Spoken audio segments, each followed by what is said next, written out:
नमस्कार, good morning. आपके साथ में हर्षा शर्मा। आप देख रहे हैं इंडिया न्यूज। बुलेटिन की शुरुआत बड़ी खबर के साथ करते हैं। सीज फायर पर राष्ट्रपति ट्रंप का बयान सामने आया है। दोनों देशों ने समझदारी दिखाई। युद्ध में कई लोगों की जान जा सकती थी। युद्ध विनाश का कारण बन सकता था। अगर युद्ध होता तो निर्दोष लोग मारे जाते। कश्मीर के मुद्दे का हल निकल सकता है। सहमति बनाने की कोशिश करूंगा।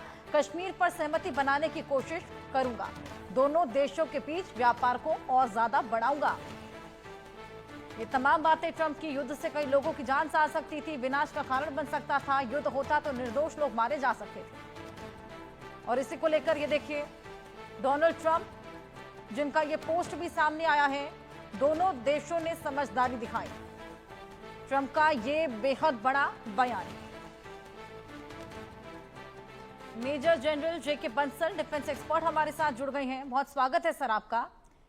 डोनाल्ड ट्रंप का ये बेहद बड़ा बयान सामने आया है। हस्तक्षेप यहां पर कर रहे हैं और बोलते हैं कि दोनों देशों ने सही फैसला लिया जिस तरीके से सीज फायर, और हालांकि उसका वायलेशन बाद में देखा गया, लेकिन तकरीबन 10 बजे के बाद फायरिंग रुक गई थी। यहां पर सबसे पहली बात तो पाकिस्तान का रुख समझ पाना बिल्कुल मुश्किल हो गया है, क्योंकि पाकिस्तान की मंशा समझ नहीं आ पा रही। पहले सीज फायर करता है, फिर वायलेशन कर देता है, लेकिन एक और आप देखिए हस्तक्षेप भी लगातार जारी। वर्षा, गुड मॉर्निंग। देखिए, पाकिस्तान के ऊपर में बहुत प्रेशर था। हमारी जो फौजें हैं उनको धड़ाधड़ मार रही थी। मारने का मतलब ये, जो उनके अटैक होते थे उनको हम नष्ट कर देते थे, जितने भी उनके मिसाइल या ड्रोन आते थे। इसके बाद में जो उनके एयर डिफेंस सिस्टम को पाकिस्तान के ध्वस्त कर दिया गया, तो मुंह तोड़ जवाब मिलता रहा। तो मुंह जवाब जवाब मिलने के अभी अटैक तो वो कर रहे थे, तो उनका कोई मुंह तो है नहीं कि वो अपने आप कहेंगे। तो वो गड़गड़ाए सारे देशों के पास गए और जाके अमेरिका में जो प्रेसिडेंट ट्रंप के पास भी पहुंच गए। तो उसमें पहुंचने के बाद में जब उन्होंने कहा, तो इंडिया तो कभी अपने आप पहले से ही नहीं कर रहा था इसको, लेकिन इंडिया ने कोई मध्यस्थता इसमें स्वीकार नहीं किया।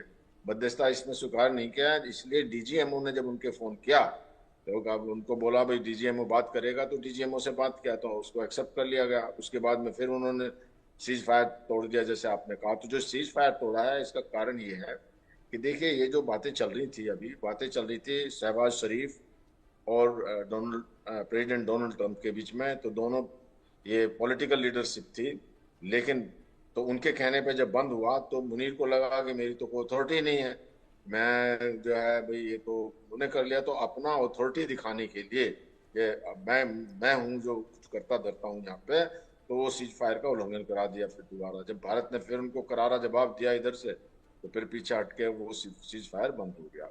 लेकिन ये बात मेरी समझ में नहीं आ रही कि जब डीजीएमओ ने उनके बात करी, तो डीजीएमओ तो अंडर आता है उसके जो है आर्मी के ही। तो इसलिए ये बात कुछ समझ में नहीं आई है। लेकिन इतना बात जरूर है कि जो सीज फायर तोड़ा है इन्होंने, इस पर भरोसा नहीं किया जा सकता। और मेरे से एक आप ही के चैनल पे न्यूज वर्ल्ड पे पूछा गया था कि भाई अभी क्या होगा आगे, तो मैंने ये कहा था कि देखो, फौज जो है हमारी हिंदुस्तान की बिल्कुल एकदम डिसिप्लिन है।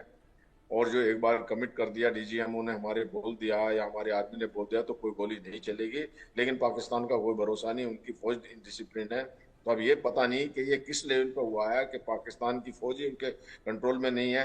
और जब ऐसा हुआ तो देखिए, एक चैनल पे मैं देख रहा था, एक जो माइकल रूबिन है, जो पूर्व अधिकारी हैं पेंटागन के अमेरिका के, उन्होंने ये बात कही कि जब एक डिसाइड हो चुका है कि सीज फायर होगा, और सीज फायर होने के बाद में जब ये दोबारा गोली चल रही है, तो इसका मतलब वहां पे कोई कमांड कंट्रोल ही नहीं है। वह जो एक बार